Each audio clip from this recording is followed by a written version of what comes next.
السلام علیکم پاکستان۔ آج کی میری ویڈیو جو ہے وہ خصوصی طور پہ احمد جٹ کے لیے ہے۔ یہ ایک ایسا کردار ہے جس نے دعا زہرا کیس کے اندر آخر میں آگے اس ہیرو کا کردار ادا کیا ہے جو آخر میں آگے ویلن سے ہیروئن کو بچا لیتا ہے۔ تو کچھ اس طریقے کا سلسلہ ان کا رہا ہے جس کی تفصیل اس ٹائم میں آگے آپ لوگوں سے شیئر کرنے والا ہوں، اور ساتھ ہی میں آج کی ان کا ایک ویڈیو کلپ ہے وہ بھی میں چلا دوں گا۔ ایک ایسے شخص ہیں جنہوں نے آج انتہائی اہم کردار ادا کیا ہے دعا زہرا کیس کے اندر۔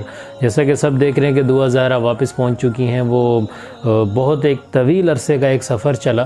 اس سارے دورانیے کے اندر بہت سے لوگوں نے اپنی بہت الگ الگ طرح کی جو ہے وہ ازمپشنز کہہ لیں، آئیڈیاز کہہ لیں، امیجینیشنز کہہ لیں، وہ اپنی پیش کرتے رہے۔ پر در حقیقت یہ تھی، جس طرح ایک فطرت کا اور اس دنیا کا ہمیشہ سے ایک اصول ہے کہ جو ریئل ہیروز ہوتے ہیں نا وہ اکثر بیک پہ دبے رہ جاتے ہیں اور سامنے فرنٹ پہ کوئی اور ہی اس چیز کا جو ہے نا کریڈٹ لے جاتے ہیں۔ تو سیم اسی طریقے کا سینیریو دعا زہرا کیس کے اندر بھی کچھ لوگوں کا یہ موقف ہے کہ وہ دیکھا گیا کہ بہت الگ الگ طرح کے لوگ جو ہے وہ سامنے آتے رہے، اپنی انہوں نے خدمات بھی ضرور پیش کی ہوں گی، ایسا نہیں ہے کہ نہیں کی، لیکن آج کے دن کے اندر کیس ٹوٹلی پلٹنے والا تھا۔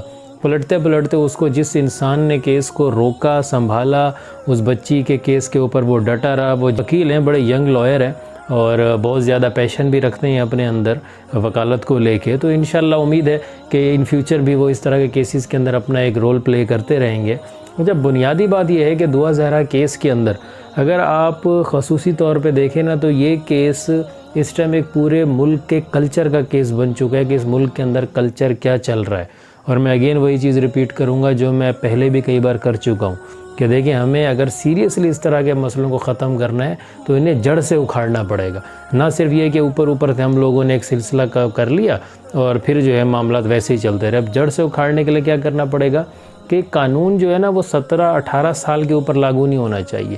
قانون لاگو کسی اور طریقے سے ہونا چاہیے۔ جب یہ کام پھر قانون دانوں کا ہے کہ وہ اس قانون کو کیسے نافذ کرتے ہیں۔ اب صرف ضرورت اس قانون کی لیکن ضرور ہے کہ جو لڑکیاں، جو بچیاں کسی بھی غلط فریب میں، معاملات میں آ کے کسی غلط جگہ پھنس جاتی ہیں تو انہیں اس چنگل سے کس طرح نکالا جا سکتا ہے۔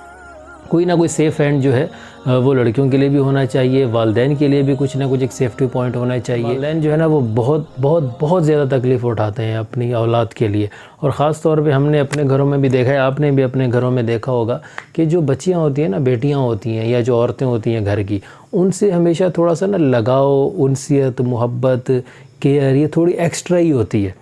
ہم لڑکوں یا بیٹوں کے مقابلے بیٹیوں کو ہمیشہ تھوڑا سا ایک نرم پہلو یا ایک نرم مزاج دیا جا رہا ہوتا ہے والدین کی طرف سے، کیونکہ وہ ڈیزرو کرتی ہیں۔ خدا نے عورت کی تخلیق اسی طریقے سے کی کہ اس کو ایک نازک مزاجی اس کو بنا کے اللہ پاک نے بھیجا۔ پر آج کل جو ماحول اور حالات ہو چکے ہیں اس کے اندر بہت ہی الگ طرح کا سلسلہ چل رہا ہے۔ تو مجھے امید ہے دعا زہرا کیس کے اندر بہت سے لوگوں نے کوئی نہ کوئی سبق ضرور لیا ہوگا، اور خصوصی طور پہ ان بچیوں نے جو اس طرح کی گیدرنگز میں، سوچ میں یا اس طرح کے کسی بھی پلاننگز میں چل رہی ہیں۔ اگر آپ کی گیدرنگ میں لڑکیاں ہوں یا لڑکے ہوں، کوئی بھی اس ٹائپ کی کوئی بات آپ سے کرتا ہے کہ یار یوں کر لیتے ہیں، وہ کر لیتے ہیں، یوں نکل جاتے ہیں، وہ نکل جاتے ہیں، تو دیکھیں اس سے صرف دور نہیں، دفع ہو جاؤ۔